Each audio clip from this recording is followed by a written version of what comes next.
The new VP just emailed me the floor plan. My name wasn't on any of the doors. He didn't realize it was on the entire building. Lena, the 10 a.m. needs fresh pastries. That's how Mark greeted me most mornings.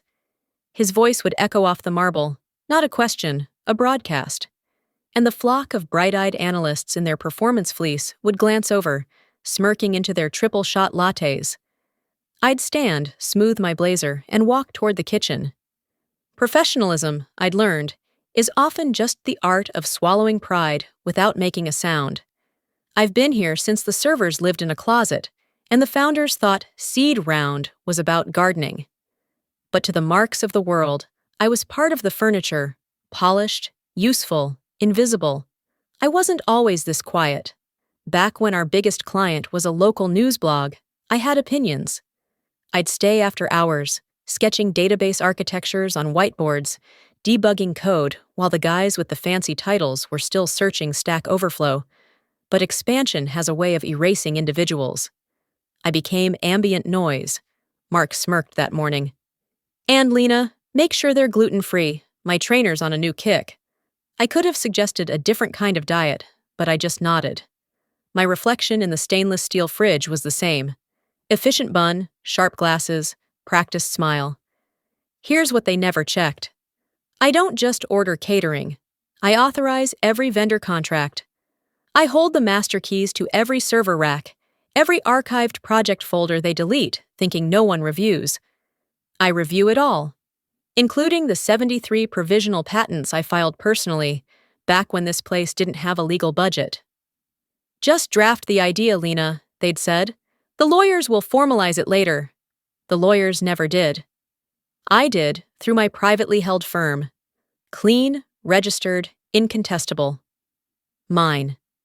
By the way, if you're getting value from this story, please take a second to like this video and subscribe to Winds of Thought. It genuinely helps more than you know and allows us to keep creating. Now, back to the silence.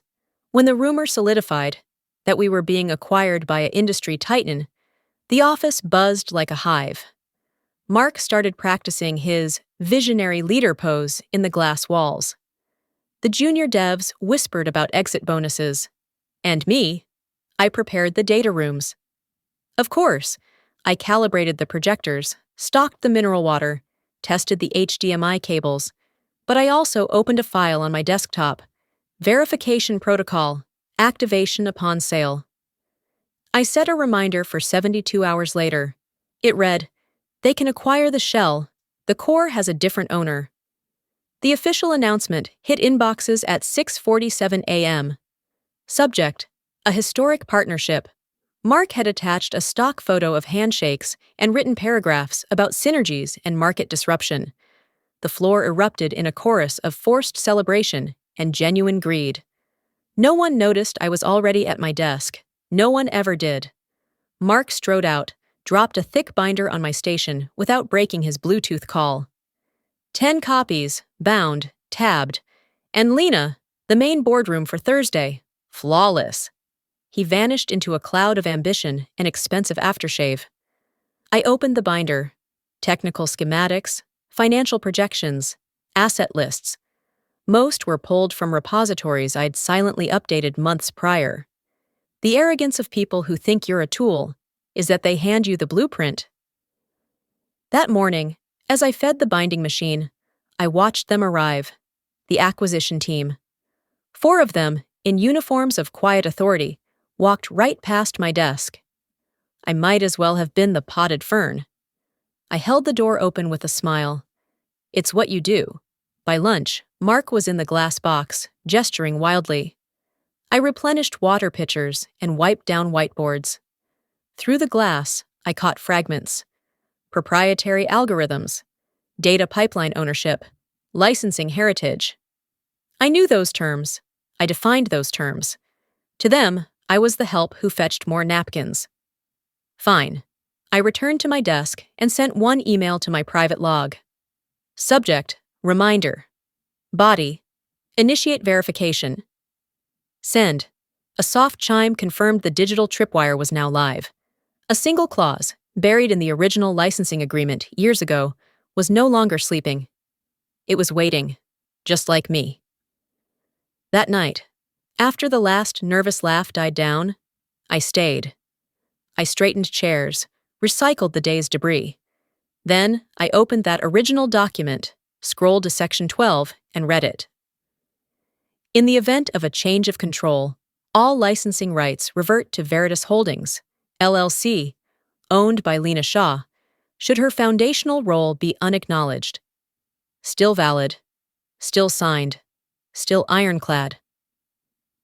The first time I explained our data compression method, the founder stared blankly and asked, "But will it demo well?" That was 8 years ago. We worked next to a yoga studio that smelled of incense and unmet potential. He had hustle, I'll grant him that. But he thought an API was a type of beer. I was hired as operational support. That's what the contract said. But I saw what they were building, a shaky tower of borrowed code and big dreams. So I stayed late. I rewrote core modules on my old laptop in the stockroom. No one asked. No one thanked me. But after the third system crash, I made an offer. "I'll build you a stable core," I said. "Through my LLC. You can license it. No fee now, but I keep the deed." He shrugged and signed. He was just happy someone could fix it. Over the next 2 years, I wrote the backbone of the entire platform. The latency optimizers, the fail-safe protocols, the encryption layers, all mine. Each component documented. Each patent filed under my name, not the company's. 73 in total. Every time they celebrated a launch without a mention, I'd quietly file another continuation. I wasn't building a reputation. I was building a vault. When Series B funding arrived, the CFO slid a stock option sheet my way. I pushed it back. "I'd prefer a licensing addendum," I told him. "Perpetual, with attribution and reversion triggers." Legal barely glanced at it before attaching it to my service agreement. Why would they look? I was just the office manager. I watched a parade of VPs come and go, watched the culture calcify into arrogance, watched Mark ascend on a ladder of other people's ideas. I watched, and I documented, because the most powerful position is not at the head of the table. It's in the footnotes. The week the buyers returned, Mark's swagger reached parity levels. He'd stop by my desk, tap it like a drum. "No need for you in the deep dives, Lena. We're talking big-picture asset valuation." I'd just smile and click my mouse. "Of course, Mark." Inside, my pulse stayed steady. He'd said it within earshot of the buyer's junior counsel. "And that young lawyer?" He paused. He made a note. I'd seen that look before. The first crack of doubt. The diligence request landed. They wanted proof of ownership, developer logs, patent assignments. Mark, in his brilliance, forwarded them an outdated org chart and a marketing deck. When pressed for inventor records, he actually said, "It's all internal, we own everything." I was in the pantry, listening. He didn't lower his voice. Later, as I wiped coffee rings from the conference table, my phone lit up. A secure notification. Portfolio inquiry. USPTO. Someone had run a search on one of my patents. The system I'd built years ago sent me the alert. I sat at my dark desk. The only sounds were the HVAC and the distant echo of Mark's confidence. I opened my dashboard. 73 patents. Inventor, Lena Shaw. Owner, Veritas Holdings, LLC. Active. I closed my eyes. They were finally looking, and they would find me written into the foundation of everything they wanted to buy. The meeting stalled. Just like that. 1 minute, it was all forward momentum. The next, the buyers retreated to a private room. The office grew tense and quiet. Mark paced, his phone constantly at his ear. I restocked supplies, humming softly.